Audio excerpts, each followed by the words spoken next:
皆さん、ちびバーチャル YouTuber のてるでございます。はい、というわけで今日の動画はですね、ちょっとスペシャルな内容になっております。というわけでね、早速ご登場していただきましょう。今回のゲストはこの方です。どうぞ。はい、どうも、カーニ役とバブルパス役のジョンと申します。イエーイ。お願いします。はい。というわけでですね、僕がね、前回動画で、リアクション動画として投稿させていただいた時に、見た日本アニメ風のね、スポンジボブの、キャラクターとして、最初の方に出てきた、カーニ、そして後半の方に出てくる、敵役の、バブルバスこと太っちょバス役をやっている、かつ、ボイスディレクターをやられているジョンさんに来ていただきました。ありがとうございます。はい、ありがとうございます。よろしくお願いします。今回はボイスディレクターもねやられているジョンさんにですね、実際に日本アニメ風スポンジボブのことについていろいろ聞いちゃいたいと思いますイエーイ。これちょっとね、何気にちょっとすごいことをやってるんじゃないかなと思ってますよね。だって公式でもないんですよね、こういう企画というか、その実際に質問していくみたいなことを。そうですね。僕としても初めてですので、どうなるかなっていうワクワクしていますけどね。正直僕も今までこう YouTube でいろいろ動画投稿してきて、プロの方に質問したりとかするっていうのはもうほんま初めてですので、ちょっとうまくねこう進められるかどうかわかんないんですけど、何卒ね温かい目で見ていただければなと思います。大丈夫です。ケルさんならできます。いやー、これやばいことやってるぞ。僕もそんなに有名ってわけじゃないですので大丈夫です。いやいやでも普通にやっていただければ。いやいやでも2つの役をやってて、かつボイスディレクターですからね。ディレクターってなかなかすごいところ行くじゃないですか、これ。そうですかね。僕は普通に仕事としてやってますので、会社行くのと同じような感覚ですかね。いや、その仕事でやっているのがすごいんですよ。それができるっていうのがもう本当すごいことなんで、そんなジョンさんにいろいろ答えてもらいたいと思います。よろしくお願いいたします。よろしくお願いします。じゃあ早速質問の方にね移っていきたいと思います。本当にこうなんか順でバラバラになってしまうかもしれないんですけど、まずはい、早速一つ目の質問として、あんなね素晴らしい日本アニメをね意識がすごい高い、スポンジボブのアニメーションを作ったナルマックさんと出会ったきっかけとかって、なんかどのように出会ったのかっていうのはなんかありますかね。僕がナルマックさんを知ったのが、一番最初のスポンジボブのオープニング。あれですよね。僕もね、実際にねこうナルマックさんのチャンネルに行って見させていただいたわけなんですけど、もうすごいっすよね。あの時はそうですね。視聴者として知って、これすごいなって思って見てて、それで毎年なんか新しいオープニング作るじゃないですか。それでオープニング2と3が出てきて、彼宣伝動画みたいなもの、スポンジボブアニメの宣伝動画、あれを作って声とか入ってなかったんで、普通にSE と音楽が入ってたので、これちょうどいいなって思った友達に、これ声当ててみようって話したんですよ。なるほど。それで作った作品がなんか、スポンジボブスーパー、公開が冬になるとかっていう、そういうコマーシャル的なものができて。上げてましたね、チャンネルで。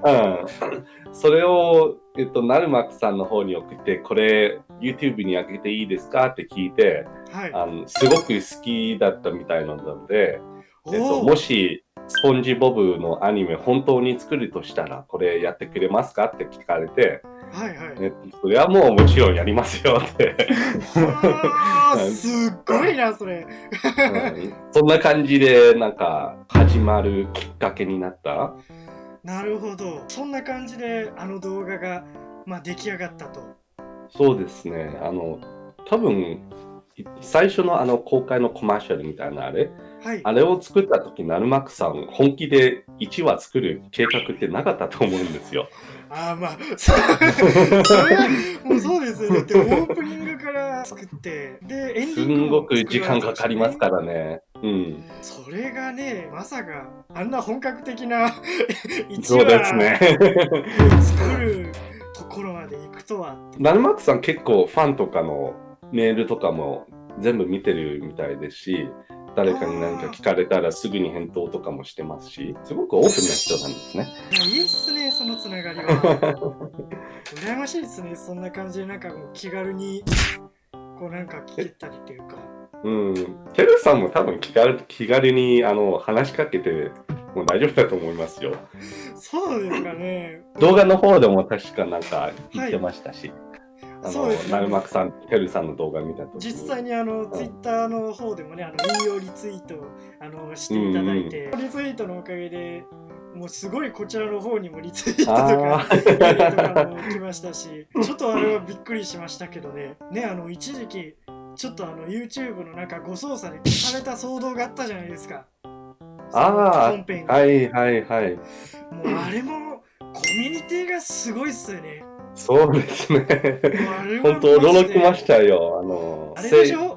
実際にツイッターの方でトレンド載ってましたよね、あれ。載ってましたね。マジかよって。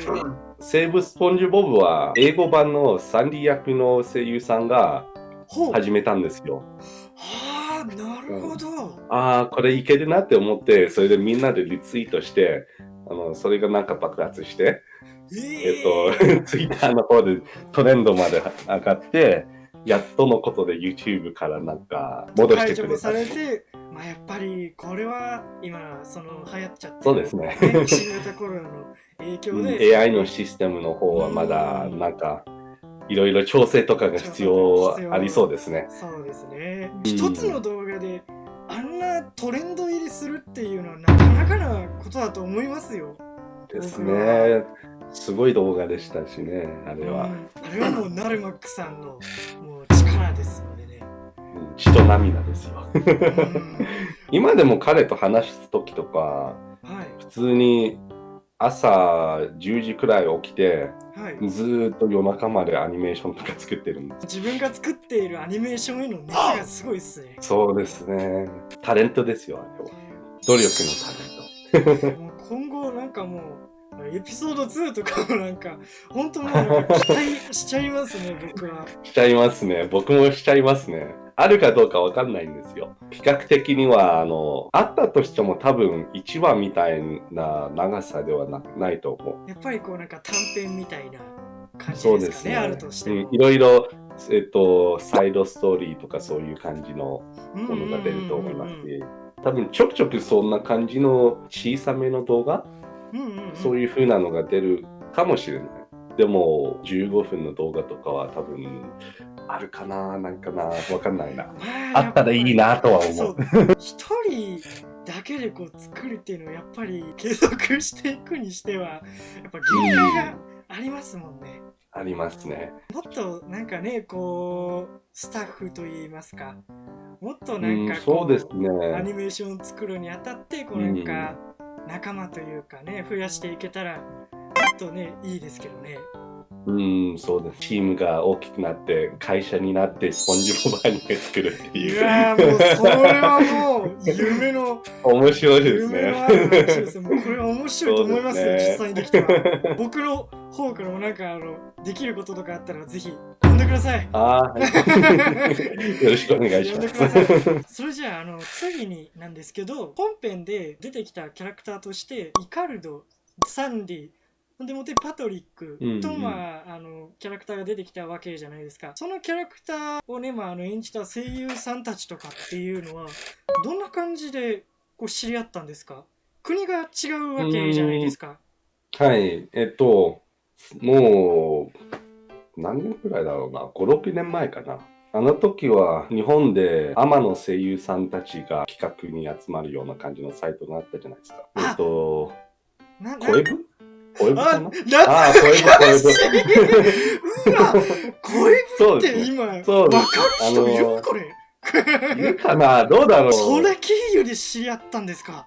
そうですね。あの時、ゲームの企画があって、みんなそのゲームの企画の声優さんで、毎週土曜日に集まってたんですよ。ゲームが終わってからも、もうみんな知り合って友達みたいな感じになってたもんで、じゃあ、このままこれをサークルみたいに開こうかなって思って、今でも毎週土曜日集まってるんですよ。そこからなんかもう、5、6年になりますので、ずっとやっててね、僕は子供ができてからは参加できなくなっちゃったんですけど、連絡とかはまだ取り合ってますので、前も僕がなんかいろいろ遊び半分で作った動画、自分のチャンネルに載せた動画、そこにも、これ一緒にやらないって聞いて、そういう声入れてもらってたりしてたので、スポンジボブの企画が来た時も、これみんなでやりましょうっていう遊び心でやってましたね。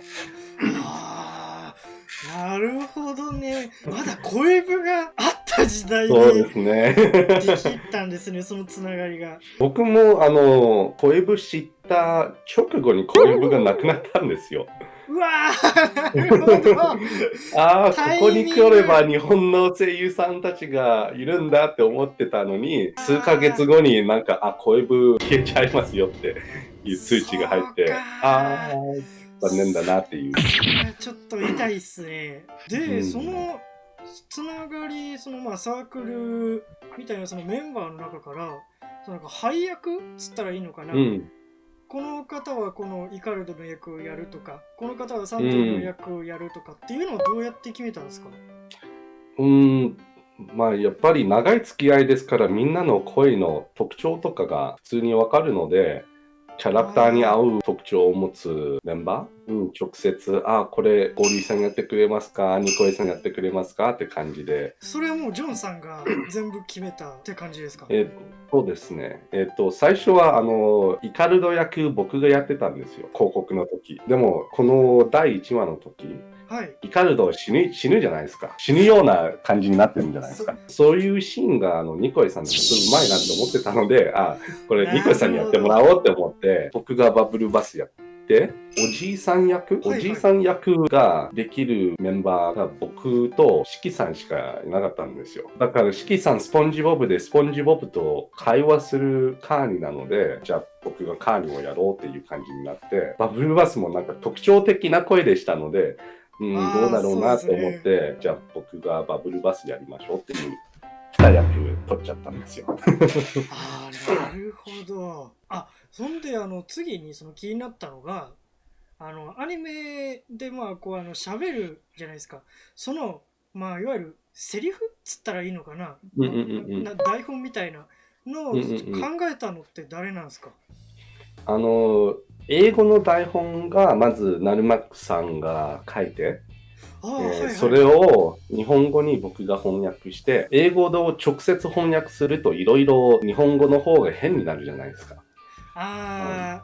そうですね。だから例えばスポンジボブの話の中から取ってきたセリフ、オリジナルのアニメっていうか、本家からのそっちから取ってきたセリフなどは日本語版のそのシーンを見て、どんなセリフを言ったのかをまず見て、直接使えるなら直接入れて、使えなかったら英語版に近い方の翻訳で入れてる感じかな。これは岩じゃない、これはただの石だ。初代の武器がこんなところにあったので、そういうところは普通に英語版の方から取っていますので、これ日本語で言ったらどんな風に言えばアニメみたいな感じが出るかなって思って、じゃあ初代の武器にしましょう。なるほどね。フレンドの F はとかそういうのも、本家の方から取ってますね。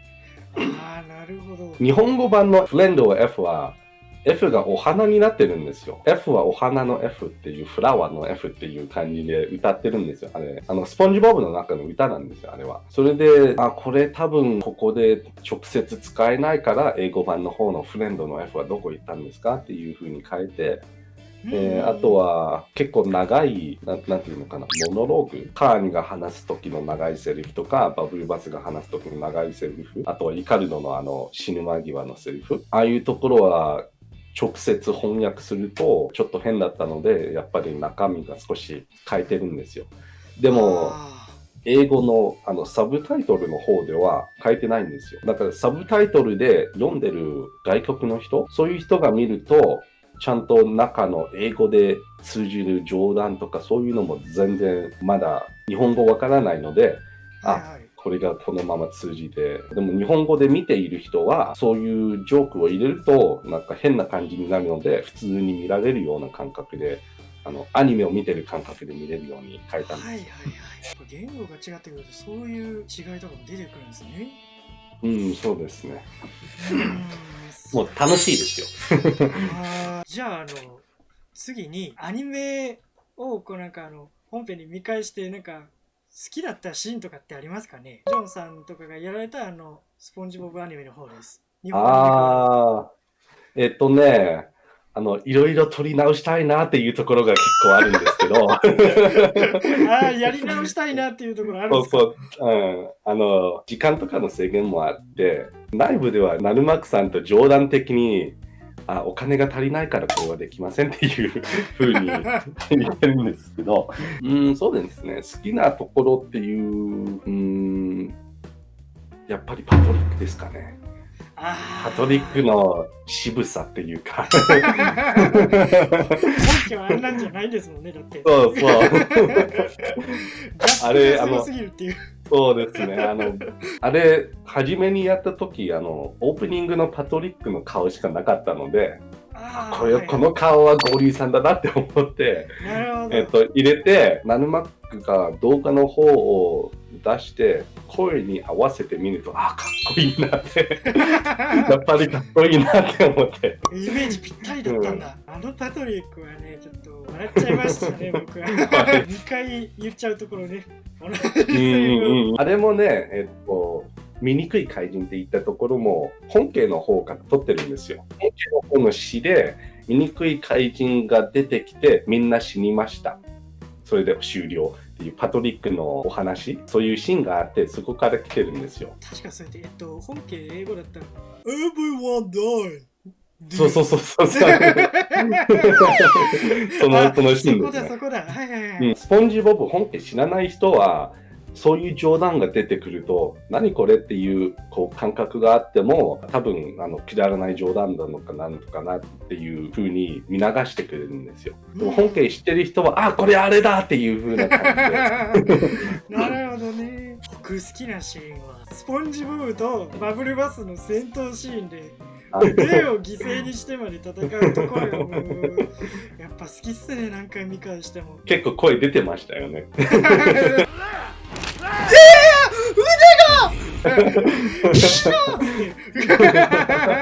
バトルのところで収録してる時に僕もフレーム一つ一つ見ながら収録してたんですよ、バトルシーン。それで見てるとこれ結構凝ってるなって感じがよくわかるんですよ。最初のバブルバスのパンチ避けるのにスポンジボブ2つに分かれるんですよ。パッて分かれてパッてまた融合して、これスポンジボブだなっていうなるほどって感じで見てましたね。あとフレームを手で押し倒すっていう、バブルバスがバカなってなるじゃないですか、フレームの横でパッと出てきて、それでスポンジボブがダッシュするじゃないですか。そのダッシュするときにそのフレームを掴んでスポンジボブがダッシュするんですよ演出僕も好きですね。ナルマックさん天才ですからね。あれはもう発想が天才ですね。それじゃあ次に日本アニメ風のねそのスポンジボブで日本語吹き替え版をちょっと最初に出して、ちょっと前にナルマックさんのそのチャンネルの方で英語版の吹き替えも出るよって出たじゃないですか。英語版もディレクターやられてるじゃないですか、ジョンさん。はい。でその日本語版と英語版どっちもその、言語のディレクターをやってきて、やっぱりその言語ちょっと違ってくるとやっぱりディレクションの違いとかっていうのあったりとかしましたか？この企画の場合一番最初に作ろうって言ったのが日本語版なんですよ。それでずっと英語版作るべきか作るべきではないかっていう相談があったんですよね、ナルマックと僕の間で。結果が英語版は英語版でユニークなところがあれば作ろうっていう感じになったんですよ。ただただ日本語版を英語版に訳して英語の声優さんたちでやってもらうんじゃなくて、英語版はそれだけで見ても面白いっていう、日本語版見ても英語版を見たいっていう、そういう英語版を作りたかったんですよ。なので、本家の方のスポンジボブの声によく似た声優さんを探して、なるべく本家のスポンジボブが演じてるみたいな感じを出そうっていうアイデアが出たんですよね、ナルマックさんから。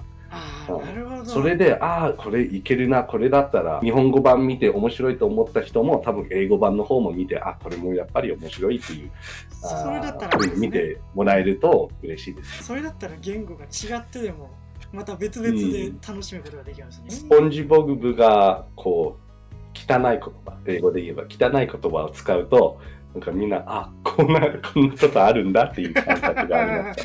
ディレクションとかに関しても全然違う方向に向かってるので、日本語版はすごくシリアスで、シリアスなシーンも全部本当にシリアスにして、英語版の方はキャラクター、スポンジボブとかパトリックのキャラクターがこれを言うとしたら、こんなシーンにいたとしたらどんな風に演じるのかっていうのを考えながらディレクションしましたね。